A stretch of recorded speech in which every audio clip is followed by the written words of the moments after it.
Happy Thursday, everybody. Welcome back to The Last Symptom. I'm Brian Barnett, the creator and host of The Last Symptom.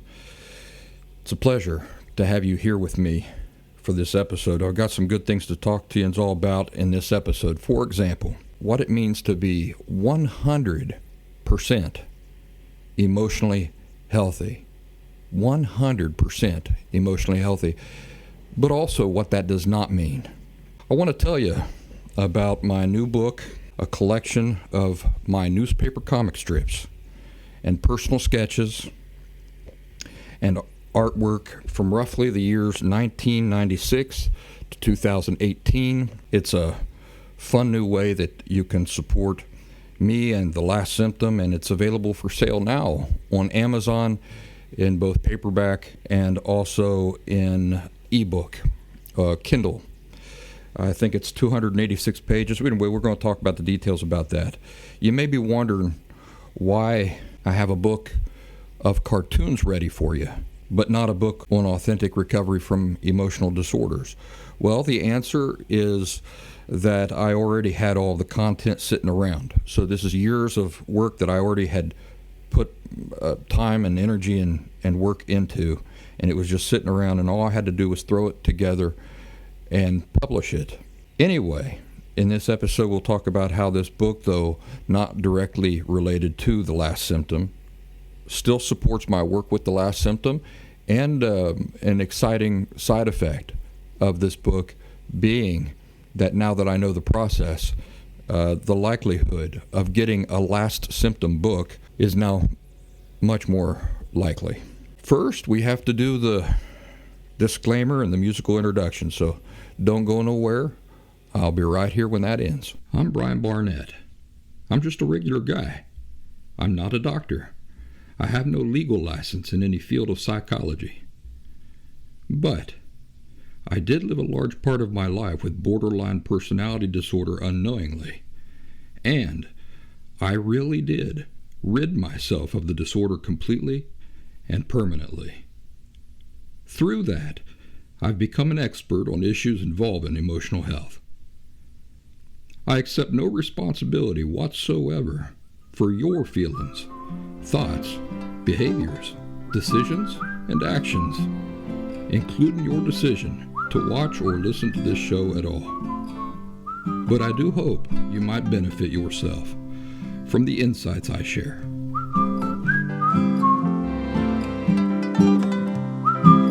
Well, welcome back to The Last Symptom.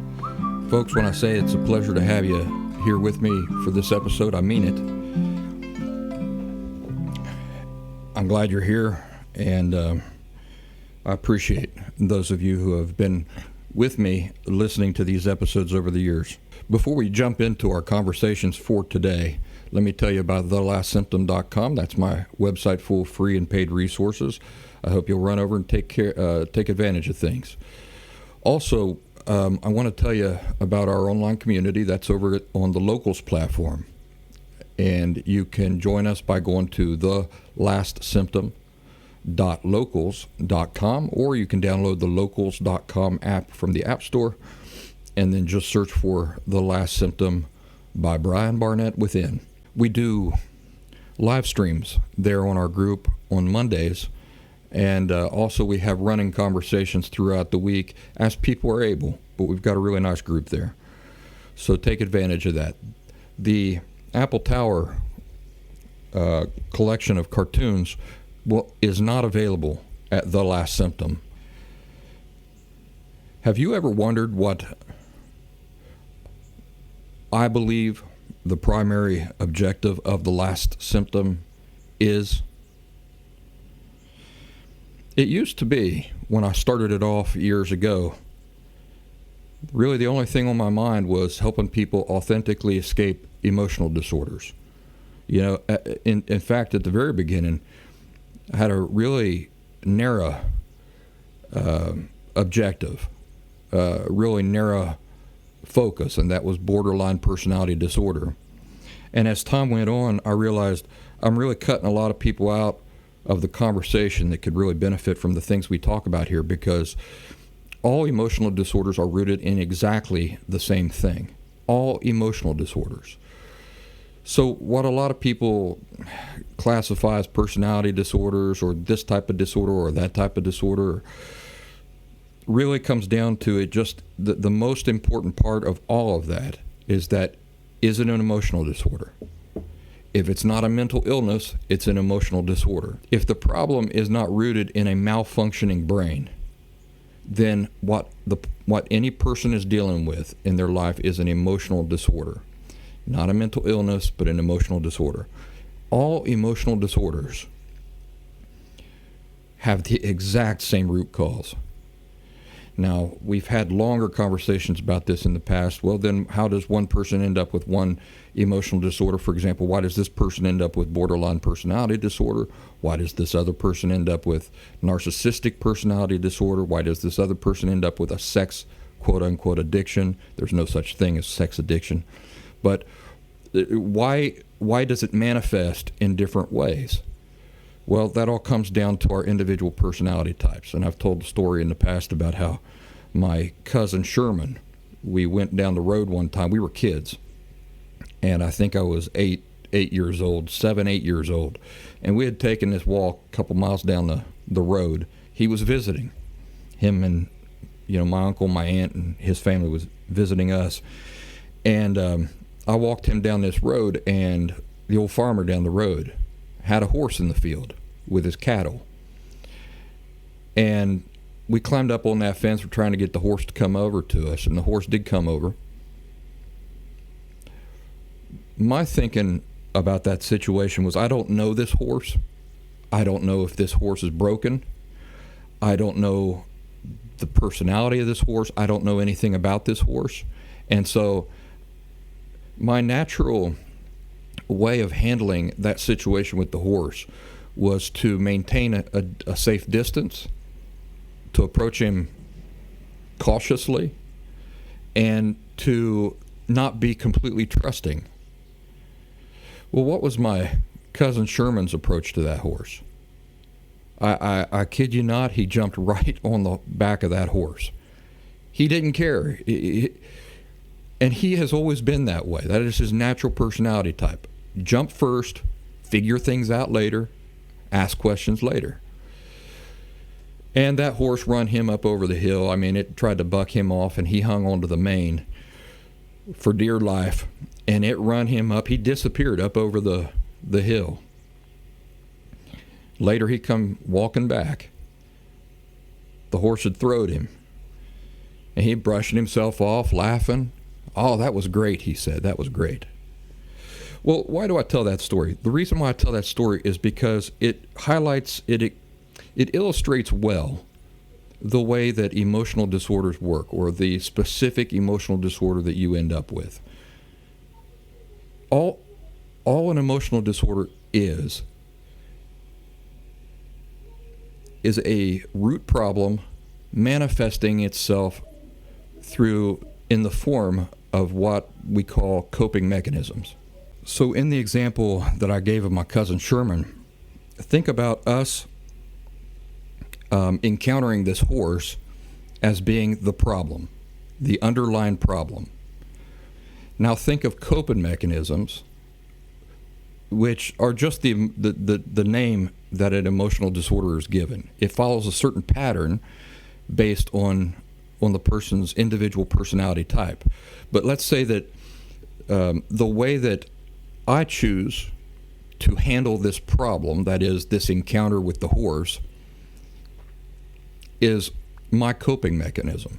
In other words, there's a problem, and based on my personality type, I think up a way to best approach this situation and handle it. Now you look at my cousin Sherman.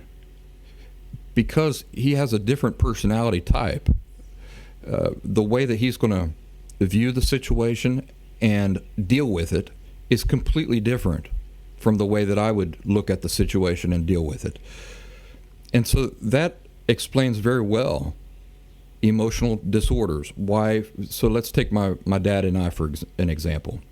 We both have the same problem. Well, we both had the same problem before I identified these things and fixed them.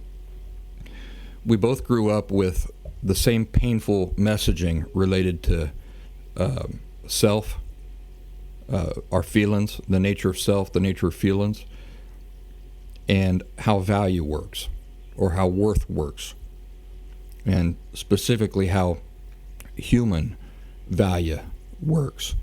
So he grows up, my father grows up with this same false but very painful and destructive education. And so he as a child is walking around with these same misunderstandings about these very fundamental things in life. Well, because of his natural personality type, he looks, and this is not conscious, so nobody does this consciously. It's unconsciously. But think about the horse story I just told. My father, when encountering this problem, which are these harmful and painful beliefs, he comes up with solutions about how to protect himself or how to deal with these painful beliefs, these painful perspectives, or these painful attitudes and perspectives about his understanding about the reality of life. And he settles on some protective ways to encounter this situation and deal with that. Because of his natural personality type, what he settles on and the way that manifests, the patterns that it creates, are what we would identify as narcissistic personality disorder. That's the only reason why we can say that he has that and I have something different. Because when I come along and I was born, well, he passes on those same unhealthy beliefs and attitudes and perspectives to me. Well, I have my own personality type, my own natural personality type that we're all just born with. And based on that natural personality type, just like I wouldn't have hopped on that horse like my cousin Sherman did, well, I don't handle the painful situation of that education the same way either. I look at it, and the things I come up with to cope with it and to protect myself and those sorts of things are what we would identify as borderline personality disorder. So I got off on a ramble there, but I really want you to see the relationship between the root problem. It's exactly the same for everybody with an emotional disorder, and the way it eventually manifests to whatever emotional disorder gets identified. The only thing different is the person's individual personality type, the way that they will naturally look at a situation and say, this is the way I look at that, this is the way I'm going to handle it.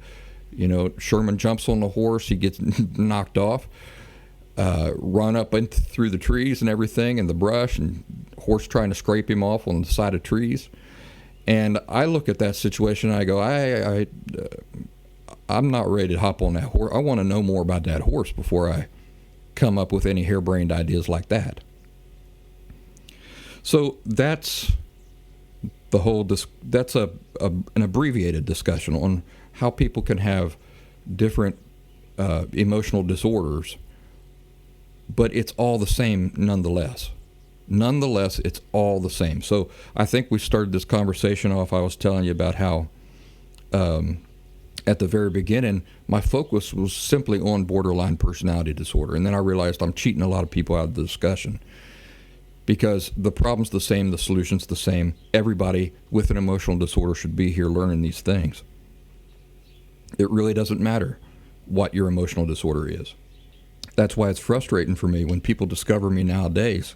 They start listening, they're all excited and everything, and then they go to their psychiatrist or their therapist or their psychologist, and the psychologist says, you know what, I'm gonna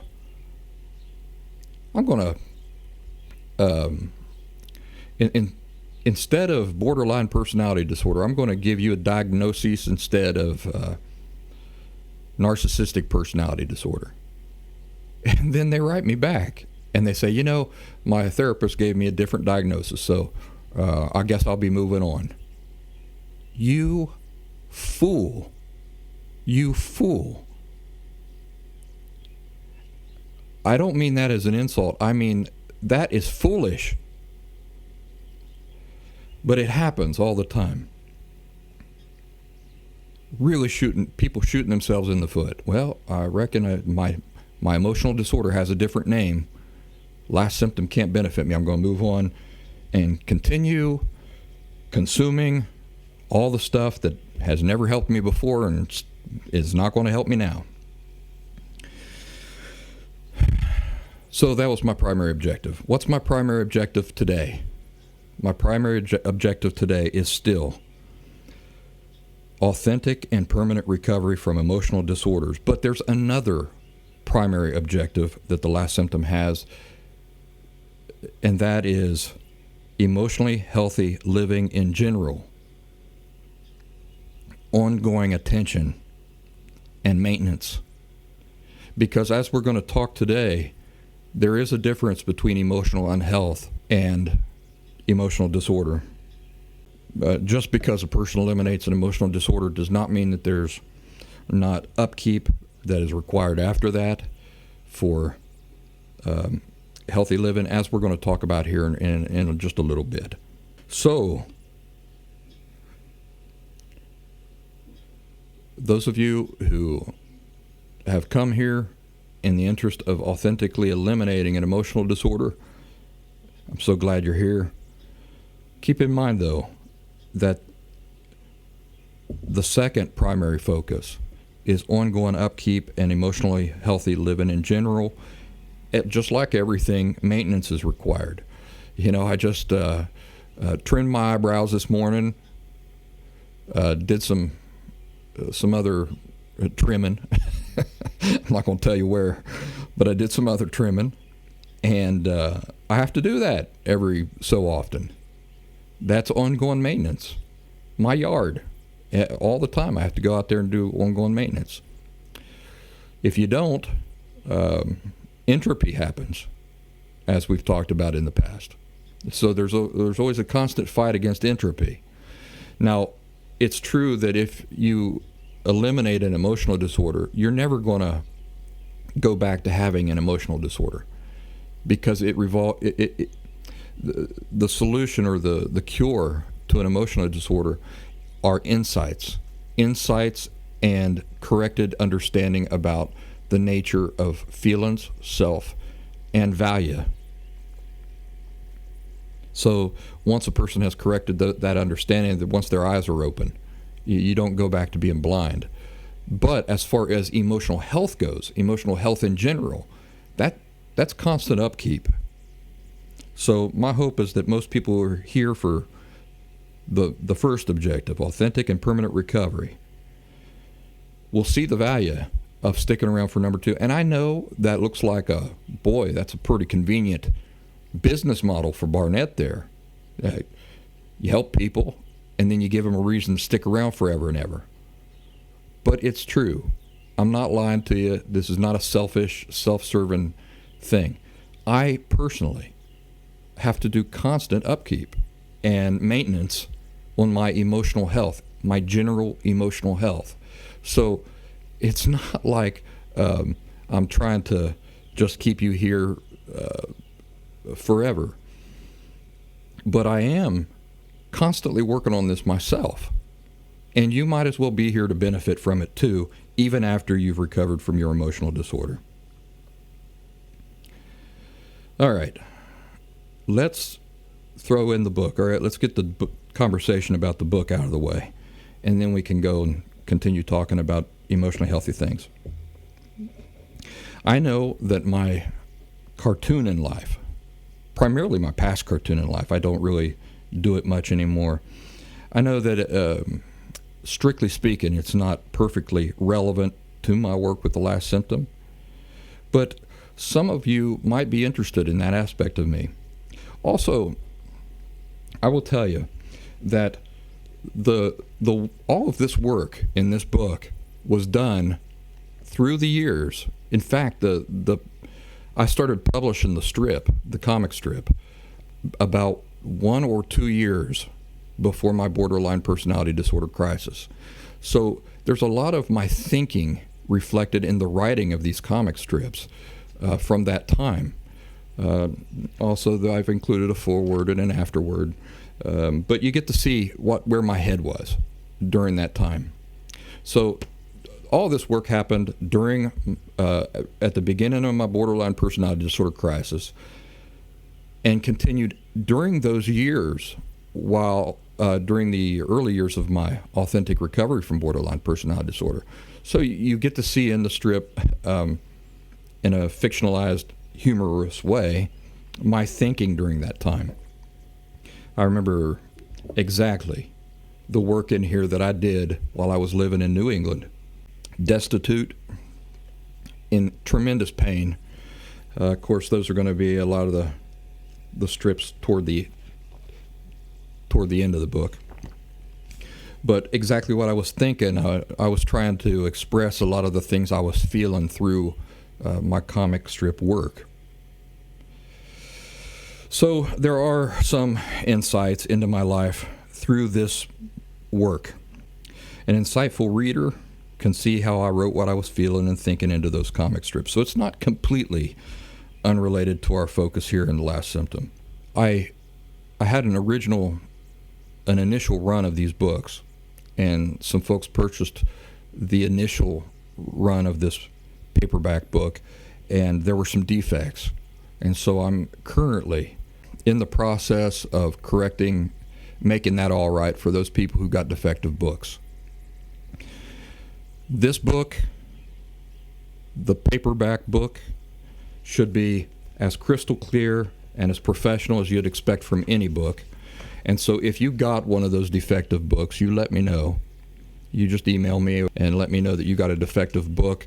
There's two ways to handle it. You could just send it back to Amazon, but I think that I have addressed the defect, the printing problems. There are two different formats when I uploaded the book, and apparently I used the incorrect format. So I've since corrected that. If you want the paperback book and you're listening to this show after August 19th, Monday, August 19th, then you should be completely safe to order a physical copy of this paperback book off of Amazon and not have to worry about any of the printing issues of that book. The book includes a bunch of my rough sketches over the years, and it also includes some newspaper articles that were written where they interviewed me a million years ago, and stuff like that, some other goodies. How does it benefit, how does it support The Last Symptom? It supports The Last Symptom because everything that I do that trickles in a little bit of money supports The Last Symptom. The Last Symptom continues to be my primary focus and my primary work, but I have a lot of interest, and I try to figure out ways to monetize those things. All those things support my primary work, which is The Last Symptom. I've never made a penny, not a penny, off doing this show. I've managed to bring in money in other ways by, for example, donations, phone calls with me, Zoom calls with me, our Last Symptom online community over at Locals. That provides support, that trickles in support, financial support. But as far as me doing this show for now going on almost 7 years, I've not made a penny off of it. Not here on the audio-only version, not here on the video version. So it's a lot of work for me to sit down and on a regular basis do a video show. It takes a lot of time editing, takes a lot of time thinking up what I want to talk about and those sorts of things. So I understand that some people might be turned off by the fact that I'm advertising this seemingly non-related book here on The Last Symptom. But I'm doing so because any purchases of it do support me, and that means it supports The Last Symptom. All right?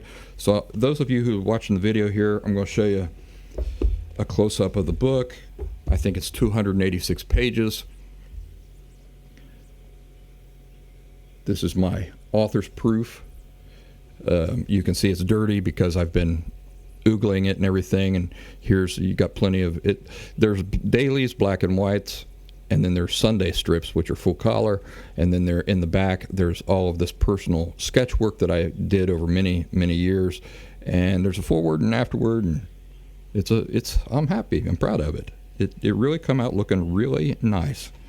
So run over to Amazon, get your copy. It's available in a Kindle version. So if you're just interested in the electronic version, you can get that on Kindle, or that is to say eBook. All right, so the links will be in the description here of the show. You can just click on those links. It'll take you over to the book. All right, moving on. Am I 100% healthy? Can anybody be?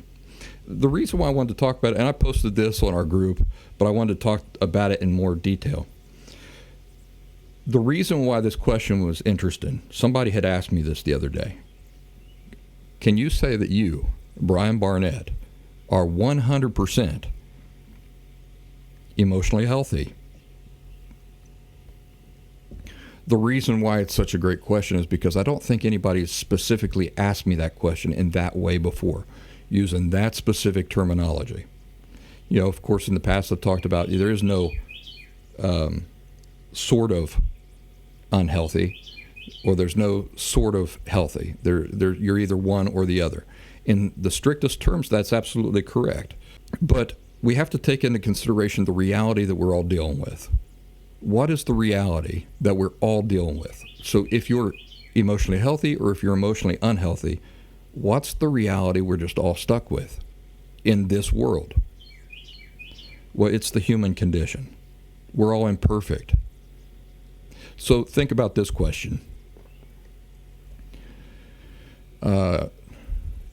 Could anybody realistically claim to have 100% perfect thinking capacity? Not anybody who's ever been alive, except for Jesus Christ and Adam at one point and Eve.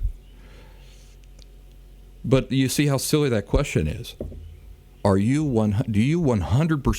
have 100% perfect thinking capacity? Well, the answer is no. Why is the answer no? Because I'm not perfect. How about this question? The Olympics just passed. That clown show of an Olympics just passed. And maybe you ask the question, which one of those athletes was 100% the perfect athlete? None of them. No matter how elite they might have been, nobody there, no matter how hard they worked, no matter how elite they are as an athlete, they're not 100% perfect as an athlete. How about scientific mind? Who is alive? What person on the earth has a 100% perfect scientific mind? Nobody. Because that would require the person to be perfect. And there are no such people. So the reality is that no. Me stuck in this imperfect body, dealing with the true condition, the true human condition, which is one of imperfection, flaws. I cannot say that I'm 100% emotionally healthy. Nor is it even possible for me to be 100% emotionally healthy. Not here, not in this world, not in this life. What would have to happen is that my reality would have to change from one where my inherent permanent condition is one of being flawed and imperfect, to one where I'm without flaws, without any imperfection. Only then could I realistically claim to be 100% emotionally healthy. But no, I'm a flawed human being. I'm incapable of being 100% perfect in anything. I'm a pretty good cartoonist. In fact, I'm an exceptional cartoonist. But am I 100% perfect at it? Impossible. Nobody is. To be emotionally perfect, that is to say, to be 100% emotionally healthy, would mean that my thoughts and feelings would 100% of the time, without fail, react perfectly to any and all stimuli and input that they're exposed to. So you can see that would require me to be perfect, physically perfect, and in all ways perfect for that to happen. And I'm not. Now, having said this, maybe you're thinking, well, what am I even doing here? I thought I was trying to be 100% perfect. No, my goal for myself and my goal for you has never been 100% perfect anything.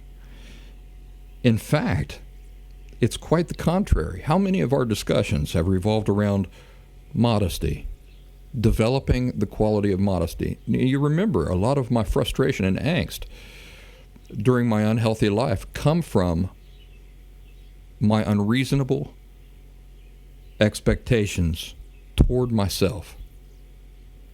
Do you remember I've talked about how I couldn't allow anybody to see any imperfections of mine? I was obsessed with putting on this front of perfection. Nothing scares me, nothing unnerves me. I'm not nervous about anything. I'm physically perfect. I'm socially perfect. That I held myself to this extreme, unrealistic expectation of myself. And so what did a large part of my authentic recovery involve then? Did it involve actually achieving all of that, becoming perfect, and then suddenly being able to feel good about myself? No, it actually involved the opposite. It involved developing the quality of modesty, of accepting what I am, rather than holding myself to expectations based on what I'm not. What do I mean? What I mean is, I realized my expectations for myself are not realistic, because the expectations I have for myself apply to a perfect person, which I am not. Boy, that's frustrating, because I'm never going to achieve this thing these expectations I'm holding myself to. It's impossible. It's impossible for me to not have flaws. It's impossible for me to not make mistakes. It's impossible for there to be things that for me to know everything, and there not be things that I'm ignorant about or that I'm not an expert in. It's impossible. I was just talking to somebody the other day. You take one of these Olympic athletes from the Olympics. Let's say that they're good at wrestling. I don't know. Well, I'm trying to avoid the breakdancing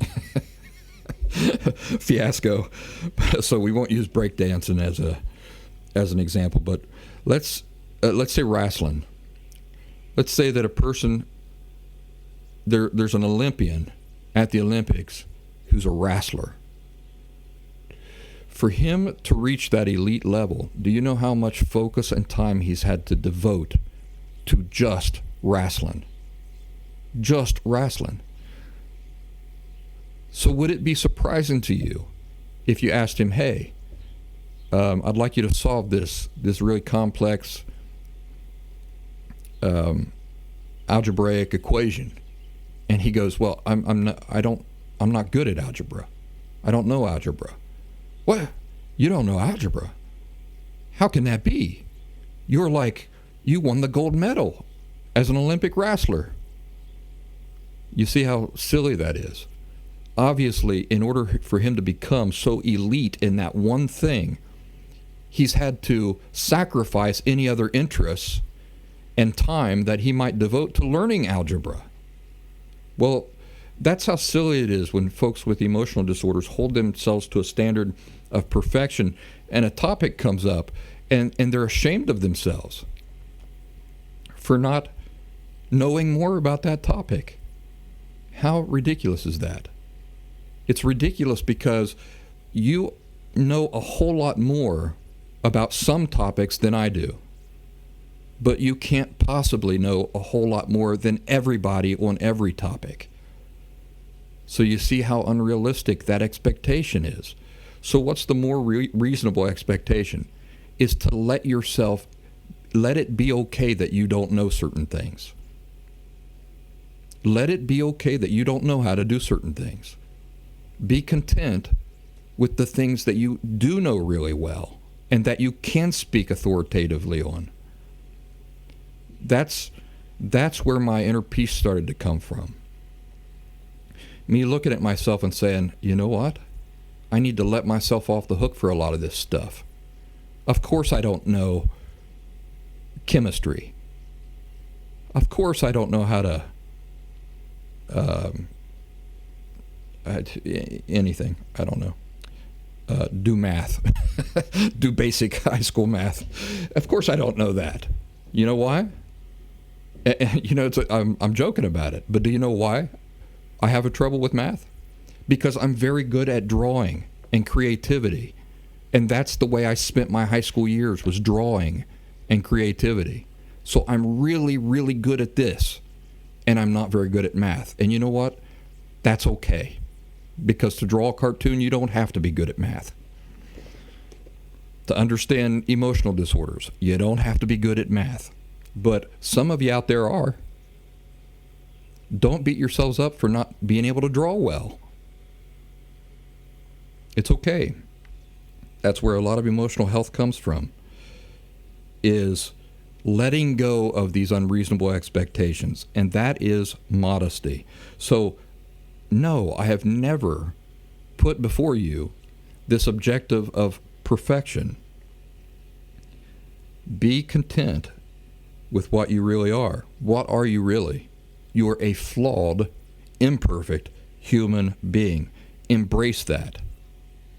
Now, when I say embrace that, I don't mean that there's nothing for you to work on.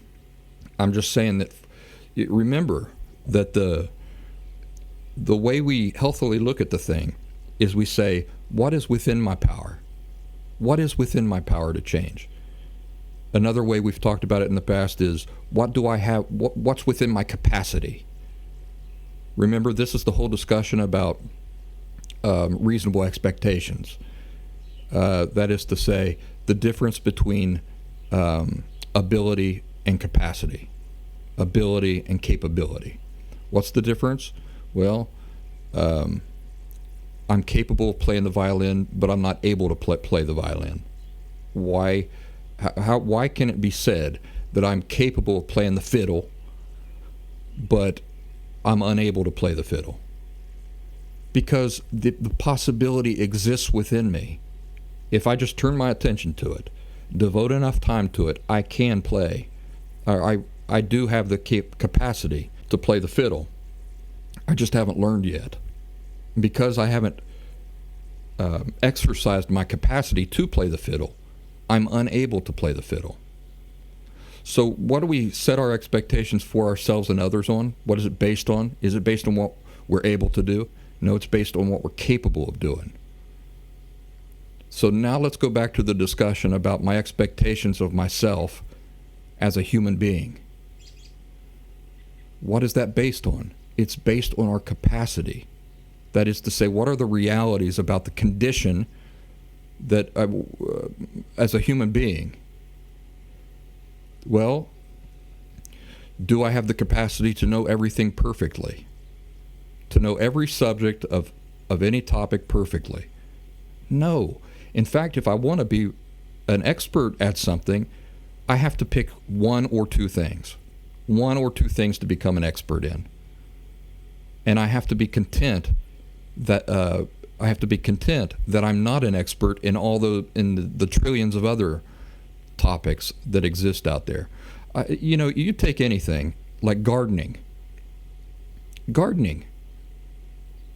Simple things. Cooking. Laying concrete, pouring concrete. Do you know how many things you have to know to be an expert in just those seemingly simple things? And it takes a lot of time, a lot of failure, a lot of energy, a lot of attention.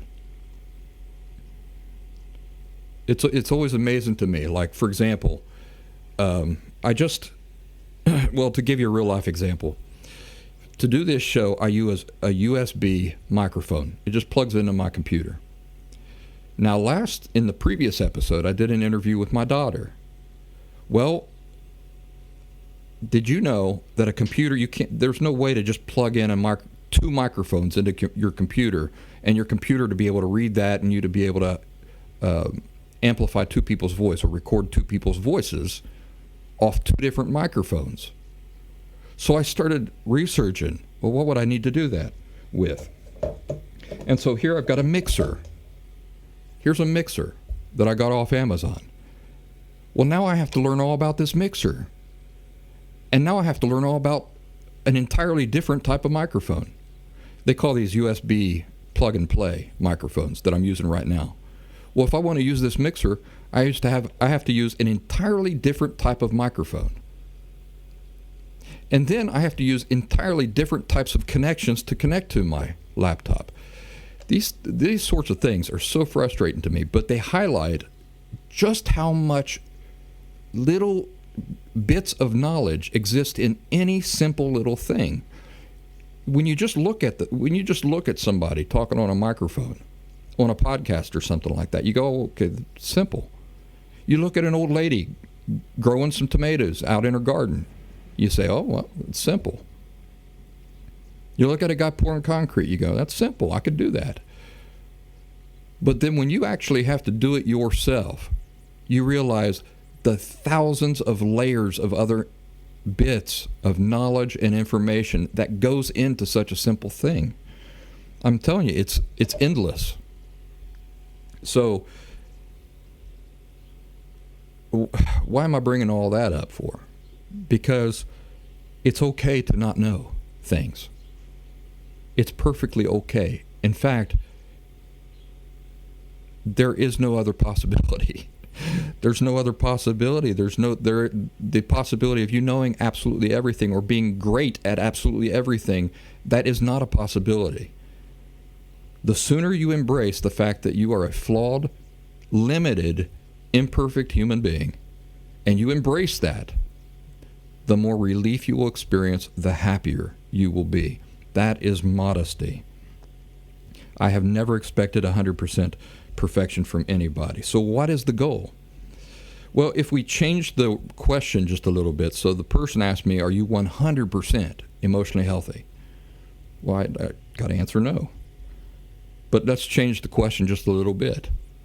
Are you 100% free of any emotional disorders? The answer is yes. I 100% do not have any emotional disorders. So why can I answer yes to one question and not to the other? Well, because what is an emotional disorder? We talked about it kind of at the beginning, where I discussed how a person has a perspective about the very nature of feelings, self, and value. And that perspective is incorrect. It's distorted. There's a misunderstanding related to these very basic things in life. And then we talked about how that creates a need for the person to figure out a way to cope with those painful beliefs. And mostly it involves protection. How can I protect myself from this reality, this false reality, now that the way that I perceive things, based on these misunderstandings about the nature of feeling, self, and value. We call those coping mechanisms, and then the way that the person then that manifests, becomes visible, is the way that the emotional disorder gets identified. The emotional disorder is actually the false perceptions about feeling, self, and value. The coping mechanisms are, it's like, how do I handle this now? And so the way you handle it, that's the coping mechanisms. The results are just the symptoms of the disorder. That's the thing people can look at and say, that person has an emotional disorder. Now, why can we look at some people and say they have an emotional disorder? Because the way that these false beliefs affect people all the same. So, for example, it's impossible to live with those fundamental beliefs and then, for example, love yourself in any genuine way, love other people in any genuine way. So you see how the false belief or the misperception at the root of everything then perfectly affects everybody exactly the same. Why does it affect everybody exactly the same if we all have our individual personality types and stuff? Because we're all people. It's the same way like carrots will affect a rabbit. All rabbits exactly the same. Why? Because they're rabbits. They have the same physiology and everything like that. So it's going to affect rabbits the same way. Well, these painful, false beliefs that are the emotional disorder affect people exactly the same way.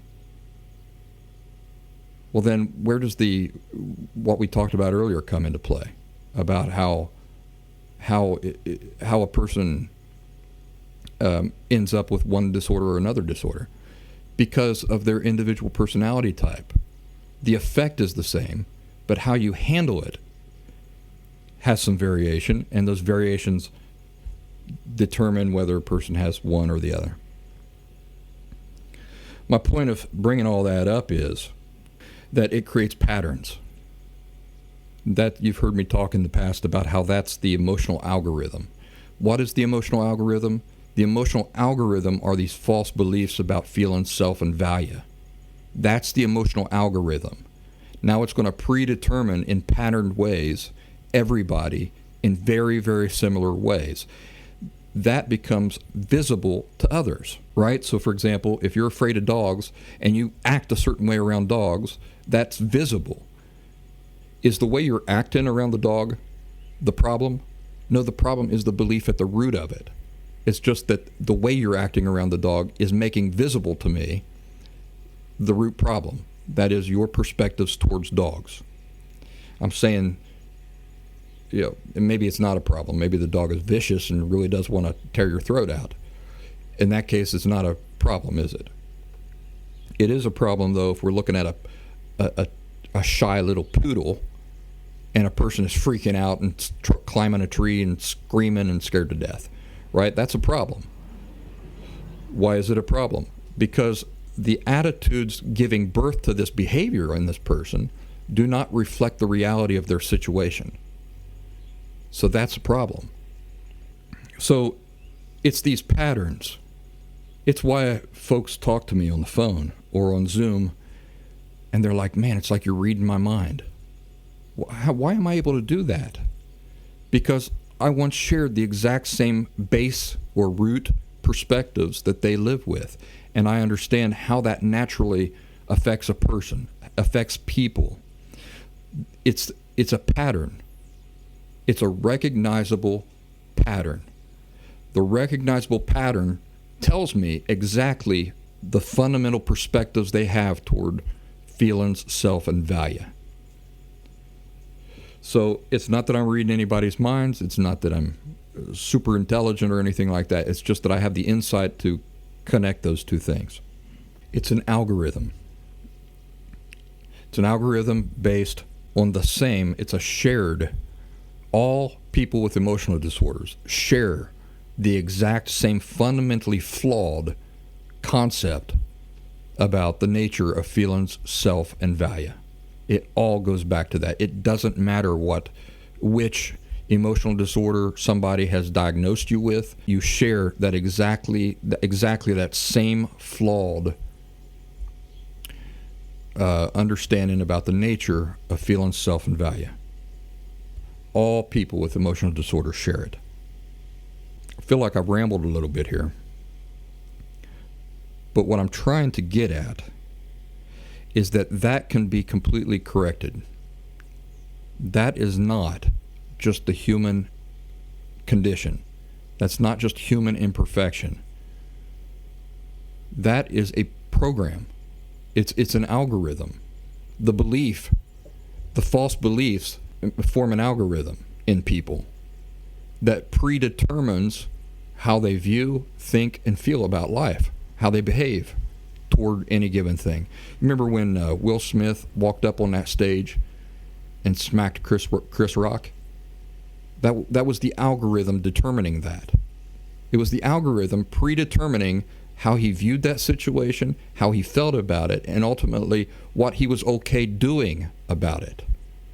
It was that flawed, unhealthy algorithm.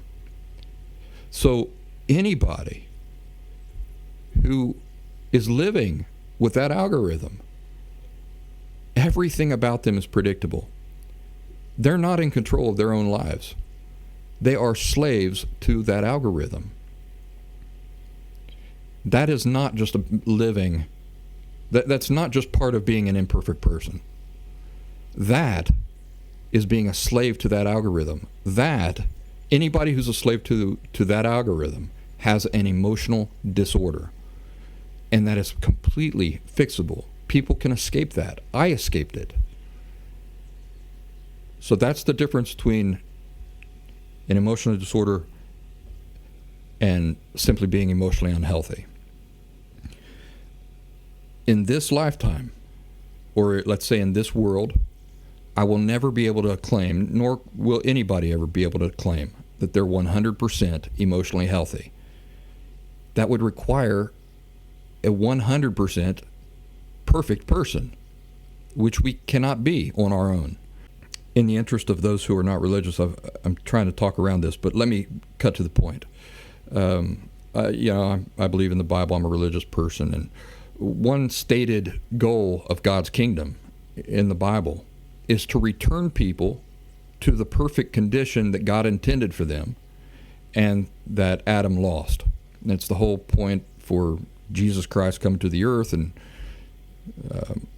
offering himself as a ransom sacrifice. And that's a stated purpose of God's kingdom in the future, is to return people, you and me, to the perfect condition that Adam and Eve lost. So that's why I'm saying in this life, in this world, this current system of things here on this earth, it's impossible. We can't do it. We need God's intervention in order to become that. So until that happens, nobody can claim to be 100% perfectly emotionally healthy, because there's no perfect people. But can you 100% free yourself of an emotional disorder?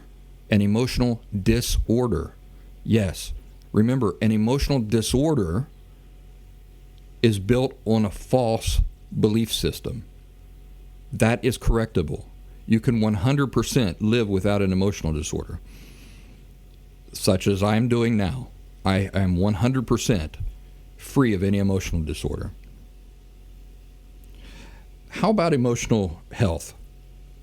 Well, let's define some of these things real quick. Let me ask this. Do my thoughts and feelings still do some curious things from time to time? Yes, they do. Why? Because the source of them, me, is still an imperfect human being. But now, how about this question? Are my thoughts, feelings, behaviors being predetermined and controlled by an unhealthy, false algorithm that I'm a slave to? No. What's an emotional disorder? Emotional disorder involves people who are following predictable patterns because they're unwilling slaves to an unhealthy root algorithm. In other words, a belief system, a false belief system that does not accurately reflect real life, the true nature of feelings, self, and value. But it's this unhealthy false belief system that is the algorithm. That is the emotional disorder. And it will predictably cause people to think, feel, and behave in predictable, completely predictable ways because they're slaves to it. They don't have any other option. How about emotional unhealth? That's a term that I coined. What is emotional unhealth? Emotional unhealth, by contrast, is anything that is not in harmony with the healthy laws and principles that govern good emotional health. So, as an imperfect person, well, I'll tell you a story. A few weeks ago, I did a trick on my daughter. I used to do this thing where I'd tap on her, I'd say, close your eyes, and I'd go behind her and I'd tap on her head lightly with my fist, and then I'd run my open hand down her hair. And I'd say, I just cracked an egg on your head. I used to do that to her all the time when she was younger. Well, a few weeks ago, she said, Dad, crack an egg on my head. And I said, crack an egg on your head? Yeah, I remember like you used to crack an egg on my head. I said, all right, well, close your eyes. And she closed her eyes and she turned around. And I got a real egg out. And I cracked a real egg on her head for real. And she was rightly upset about that. And I realized my mistake. I made a mistake in judgment. I behaved in an emotionally unhealthy way. I communicated an emotionally unhealthy message to my daughter, which rightly upset her. If you think about it, the whole practical joke relied on me abusing her trust in me. And so it was unhealthy for me to do that. It was a mistake that I made as an imperfect person, whose whole work, by the way, revolves around being emotionally healthy and not doing emotionally unhealthy things, not contributing to emotional unhealth in the world. And I made a mistake. What is that? It was unhealthy. It was an unhealthy act on my part. It was unhealthy thinking that thought that that would be okay, to make her the butt of a joke, to abuse her trust in me. It was unhealthy because the things that contributed to it and allowed me to do it at all were not in harmony with the laws and principles that govern emotional health. So it doesn't mean that I'm an emotionally unhealthy person immediately. It just means that because I'm a flawed person, an imperfect person, I'm going to make mistakes in judgment sometimes that are going to contribute to unhealthy things. I'm going to have some unhealthy thinking sometimes. This is where earlier on in the conversation I talked about maintenance, upkeep and maintenance, and about how I continue to work on these things all the time. This vehicle, the Last Symptom, is actually it's fantastic for me. You think it's beneficial for you. It's fantastic for me too. I benefit from having these conversations with you folks. It forces me to look at things constantly be thinking about these things in an honest, frank way. And that is good for me. It's not just to your benefit, it's good for me too. So anyway, that's an example of not an emotional disorder, but of me being an imperfect person, not being 100% emotionally healthy. I'm pretty darn emotionally healthy. I mean, I'm really, really up there as far as emotionally healthy people go. I'm really, really up there as far as emotionally healthy parents go. But I do have moments where, because of the real reality of my flawed condition, I will make mistakes in judgment and thinking and those sorts of things. That's simply emotional unhealth. What is being authentically emotionally healthy? Now, I'll tell you the reason why it was so interesting to me when this person said, are you 100% emotionally healthy, is that all of our conversations in the past have been, are you emotionally healthy? Yes, I am emotionally healthy. In context, everything being relative, yes, I'm a healthy person, and I'm surrounded by unhealthy people. I can answer that like that. But when you ask me, am I 100% emotionally healthy? Well, that gives me pause, because I realize I can't honestly answer yes to that question. I can honestly answer yes to the first question, not to that question, though. So what is being authentically emotionally healthy? Well, it means not living with any emotional disorders, for one thing. That that algorithm that predetermines everything. It's based on a false understanding of feelings, self, and value. But it's also thinking, understanding behaviors that are in harmony with the laws and principles governing emotional health. In the context, now this is important, in the context of what is normal for imperfect people dealing with imperfect realities. So what is normal for an imperfect person? Let's put it this way. What is within the capacity of a normal, well, let's not say that. What is within the realm of one's capacity as an imperfect, flawed human being? That's the expectation we hold ourselves to. What is perfectly acceptable as an imperfect, flawed person? Well, what's perfectly acceptable is whatever is healthy given our current reality as imperfect people. That's what I wanted to achieve. That's what I have achieved. That's what I'm trying to help you folks achieve also, and maintain and upkeep. So that's being authentically emotionally healthy. So just keep that in mind when I talk about the goal being authentic recovery and maintaining authentic emotional health. I'm not talking about perfection. I'm talking about what is reasonable given your imperfect condition. What is reasonable? What is normal for a person who is imperfect? In the context of imperfection, what is achievable? The standard for imperfect people who do not have emotional disorders. That's the life we can reasonably expect to achieve. And so we've talked about emotional disorder, what that is, emotional unhealth, what that is. We've talked about what being authentically emotionally healthy is. What is being 100% emotionally healthy? We just talked about being authentically emotionally healthy.